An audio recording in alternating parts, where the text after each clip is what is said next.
And by the way, while I'm on the subject of things that the Pokebeach leaker said, he said all the way back then that Draining Kiss was a 60 power move that allowed you to recover all the life that you did as damage. It has since been nerfed a lot. It's now only 50 power, and it only allows you to recover 75% of the damage done, which means that you basically get the same HP back as a move like a Giga Drain or Drain Punch, except you do a hell of a lot less damage in the process. Which is a shame, because it would have been fairly interesting if it was really 60 power and 100% draining, but as it stands, nobody's ever going to use it. This is just stupid. And another thing that has come up over the last couple days is the fact that apparently a few Pokemon's Dream World abilities have been retconned. Of course, there's also the possibility of there simply being 2 Dream World abilities for most Pokemon, but I don't think that's the case, because if you put all the Pokemon that have ever been caught in the Friend Safari at this point, we probably would have seen such an instance, and we would have seen more cases of Pokemon outright having different Dream World abilities than they used to. So this is why I think we're talking full-on retcons instead of just being added on top of the old Dream World ability. Sorry, I had a bit of problem there. Right now, there are 2 such Pokemon that have been discovered to have different Dream World abilities. Scolipede now has a Speed Boost instead of Quick Feet, which is... it's an absolutely amazing buff. It's especially interesting considering that, well, many people are theorizing it to be an outright better Ninjask due to that fact. It's going to be interesting to see if it's going to be able to jump up a few tiers because of that. Safe money is on yes, of course. And the other one, Chandelure, no longer has Shadow Tag as its Dream World ability. In fact, it never had it officially because it never was distributed. Instead, it has Infiltrator. So, basically, there goes any chance Chandelure ever had at making it in Overused. I still think it was a pretty good move, though, because Shadow Tag on something as good as Chandelure could have been a little too much. But then, why the fuck would they make a U-turn like that and give it to Mega Gengar instead? That makes no sense! Sorry there. It just really makes no sense how they just took it away from a Chandelure to give it to something that could be far, far more threatening. Thank God Gengar knows no setup moves like Calm Mind. Otherwise, it could just switch in on a choice fighting attack and just set up 6 Calm Minds and sweep everything.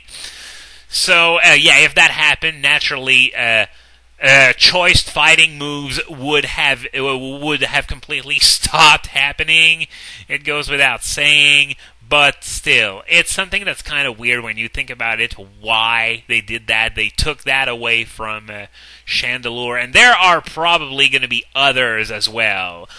Nonetheless, I can't really complain about these retcons so far, because Scolipede sucked and needed the boost, and Shadow Tag Chandelure, despite the fact that Mega Gengar now has it, could have proven to be a bit too much. So it's always better in terms of game balance to have a Pokemon that's a little bit underpowered than one that's brutally overpowered. Anyway, there's one more thing that I want to talk about, and it's about... Remember how I said Pokemon Smash lied to us about the Fairy types chart? Well, as it turns out, Korokoro lied to us on something else, namely the type of Yveltal's signature move, Oblivion Wing. Back in the July issue, it was said to be a Dark-type move. But then, in the September issue, it became 3 question marks for some odd reason. And then the game comes out, and it turns out to be flying. Yeah. This, in case you haven't realized it, is a huge nerf for Yveltal. Because what happens is that if it would have been dark instead, it would have been boosted by Dark Aura. I don't think the exact percentage has been established yet for Dark Aura, but it would have been boosted, and on top of that, it would have been super effective on every single psychic that is in the Uber tier, and by the way, that's a lot. And it has 75% draining, so not only would it have dealt massive super effective damage, it would have made Yveltal practically immortal against these monsters. So to see a nerf like that happen is really, really frustrating. And yes, I know Yveltal definitely has some more Dark-type moves up its sleeve, but it would have been absolutely amazing to see a Dark-type with that kind of massive draining. It definitely would have helped cement Yveltal's place in Ubers, definitely. As it is, we don't really know how it's going to go. Of course it's going to be good, because it's a Dark-type in a metagame filled with psychics, as well as Giratina, for what it's worth. But it could have been even better, and we know, because we know that it was better at one point. And as for Xerneas' signature move, well, it's kind of a weird one. It's a move like, for example, Sky Attack or Solar Beam, where there's a charge up turn, and the turn after that is basically 2 quiver dances. I gotta say, I'm not a huge fan of the concept of that move, but at the same time, I can acknowledge that it's unquestionably better than moves like Sky Attack that have a charge up turn, because the opponent can't just switch in something else to make it ineffective. Nobody's gonna like fighting Xerneas with +2 special attack, +2 special defense, and +2 speed.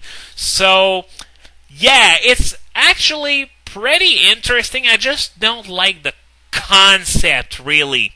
That's all. Of course, it could prove to be particularly effective, especially since we're talking about a fairy type in a metagame that's absolutely infested with dragon types. Of course, the Uber metagame is going to change a lot because of the weather nerf. There's no way around that. Kyogre and Groudon are probably going to take a huge nosedive in usage, leaving Arceus and Mewtwo pretty much alone at the top, of course, depending on how well Xerneas and Yveltal perform. Finally, I said this would be the last thing, but there's just one last thing that I want to point out that I don't think anyone has realized just yet. Remember that Minotauros leak back from before Black and White 1 came out? Well, there was one specific thing that this quote-unquote leaker said, and it was that the 3rd cover legendary that would go along with Reshiram and Zekrom would be a Green Cobra. 3rd cover legendary. Green Cobra. Putting 2 and 2 together yet? Yeah, I couldn't believe it either when I noticed it.